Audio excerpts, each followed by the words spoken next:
my friends, my name's Justine, I'm the Mermaid seamstress, and today I want to remind you that we all start somewhere.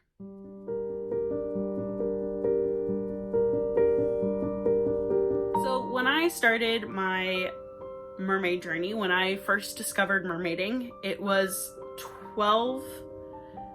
coming up on 12 years ago.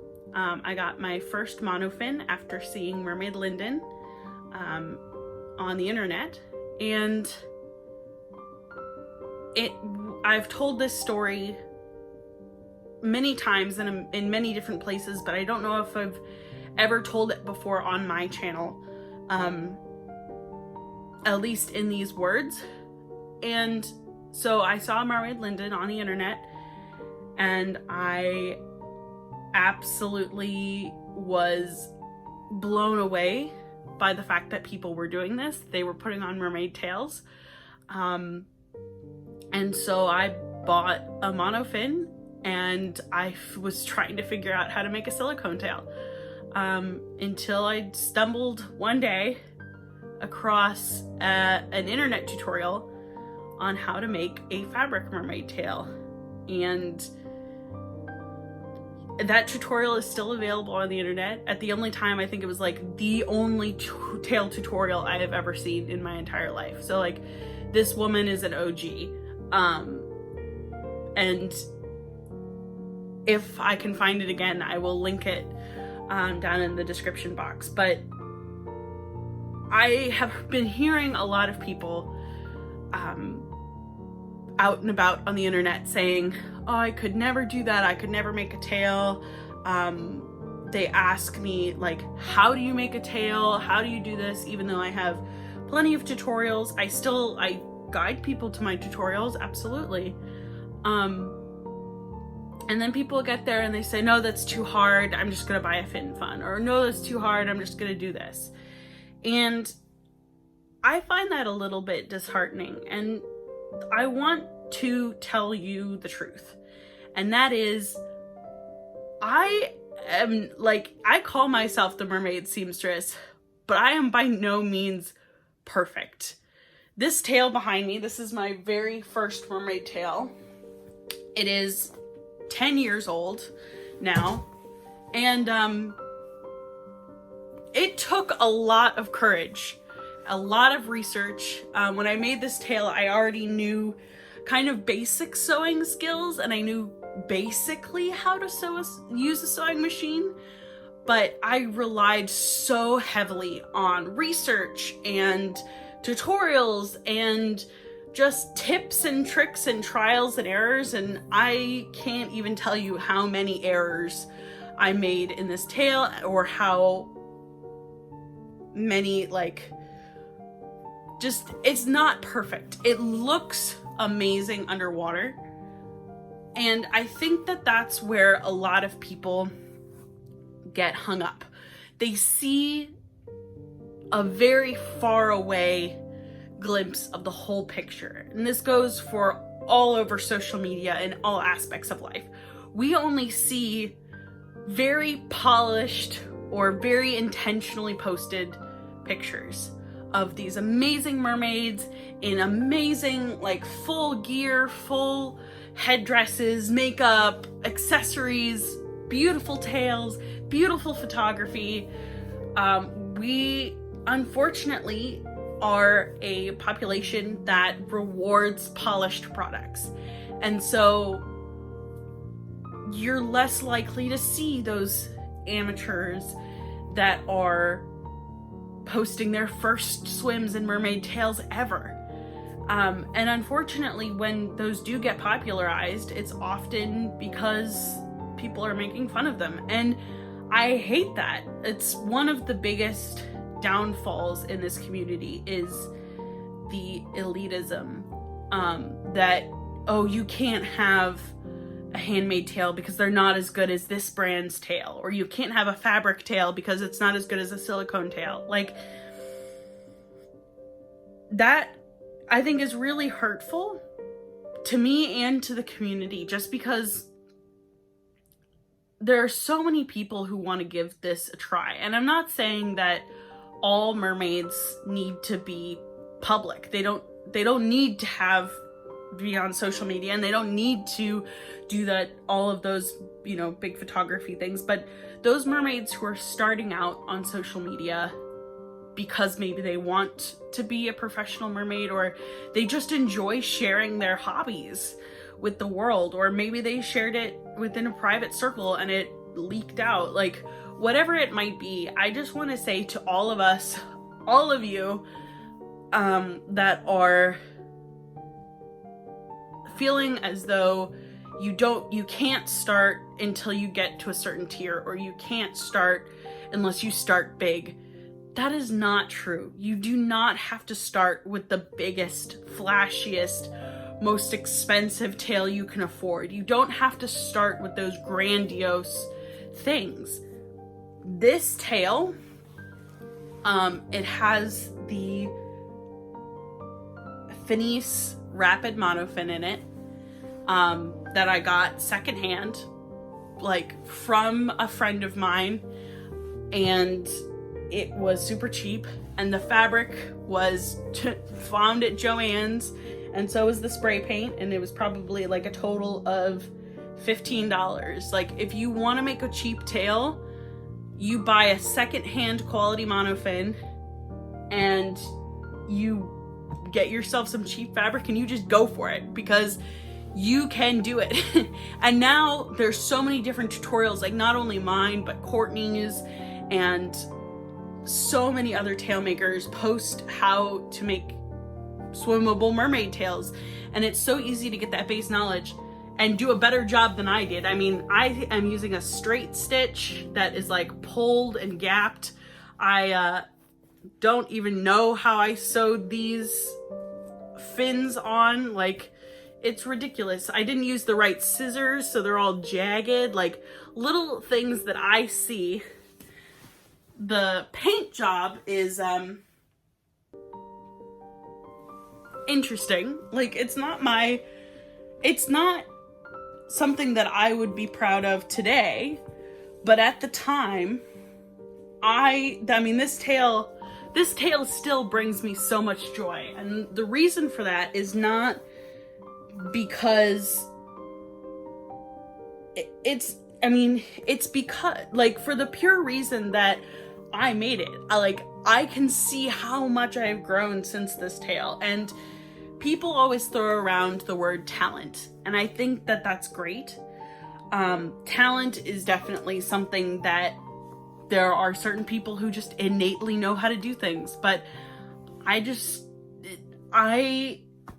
think that it's also a very dangerous word, because I feel like a lot of people today feel like if they don't have the talent, they can't do it at all. And that's not true. Okay? I sew because I know how to sew. I learned how to do it. I researched how to do it. I'm self-taught. I still am learning today. Like, there are things, when I make tails today, I still make mistakes. I make a lot of mistakes. The other day I was making something for a friend of mine. This was a t-shirt, and I sewed the sleeve inside out 3 times. 3 different times I unpicked the sleeve and sewed it in inside out again. Like, things are confusing. Sewing is confusing. And there was a historical costumer that I follow named Abby. I can't remember, Abby Cox, she works for American Duchess, but she's also an amazing textile historian and historical sewist. And she made a whole video on how everybody sucks at sewing. Because even if you look at gorgeous gowns from back in history that look pristine from the outside, you see sloppiness, you see shortcuts, you see mistakes in all of them. And that's something that we need to get over as artists. It's so hard to get over that as artists. We all make mistakes. And even if you're not an artist, even if you're not making your own tails, even if you're saying, oh, I can't swim as well as this person, or I can't blow bubbles as well as this person, or I can't hold my breath as long as this person, you'll get better at it.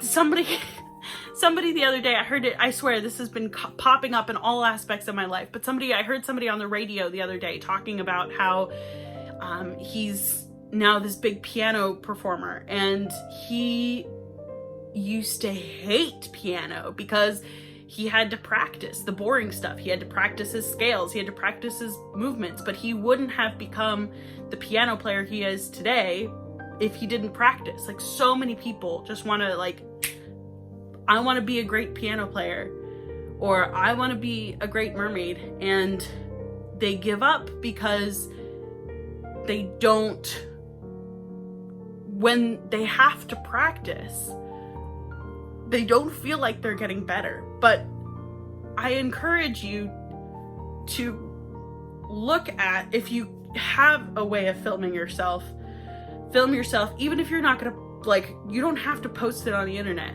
If you have a way to film yourself, or if you have a way to time yourself in the water, or if you have a way to, just any way you have to document your progress, look what you did 1 day ago, 1 week ago, 1 month ago, 1 year ago. Look where you were back then, and look where you are now. And if you've been practicing, if you really want to be whatever it is, if you really want to be the mermaid that you wanted to be, and if you have really thought hard about it, there will be improvement. You are getting there. You grow so much every time you practice. You learn something, whether you're conscious of it or not. Every time I go in the water, I learn something new. And every time I go in the water, I make mistakes. I look silly. I only hold my breath for 10 seconds. I do a flip and I go sideways, but I don't show you that in my videos. And so I guess some people believe that it's not there. I don't know what that's about, but I make just as many mistakes as I did 10 years ago as I do now. Now, they're not always the same mistakes, but they're still mistakes. I'm still learning. I'm still growing. I'm not perfect. And just because I'm not perfect doesn't mean that I can't do something, or I can't try to do something. And I encourage you to comment below one thing that you have grown from, one thing that you can do today that you couldn't do before. One thing, or many things, you pick, but I encourage you to comment that down below and remind yourself that being a mermaid is not about being perfect. It's about following a passion, and it's about having fun and doing something that you want to do just because you want to do it.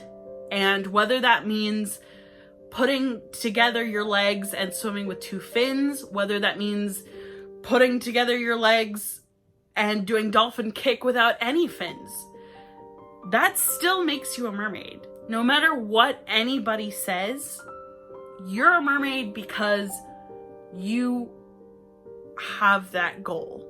You're not a mermaid.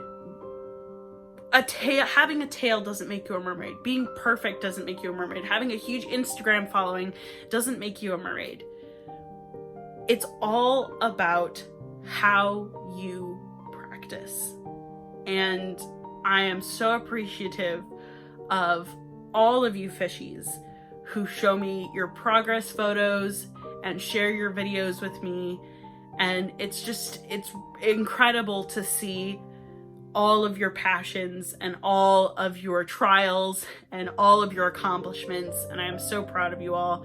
If you ever want to share those with me, you can DM me on Instagram at the Mermaid Seamstress, or comment on a photo, or tag yourself, or tag me in one of your photos or one of your comments. I would love to see your progress. And remember that all of you are wonderful mermaids and mermen and merpeople, and I am so proud of all of you. And I want to thank you all for giving me the opportunity to say that. And I will, hopefully, once my life settles down a little bit, I look forward to coming back and being part of this community with you. So thank you so much for listening. And I really love you all, fishies. Happy swimming. Bye.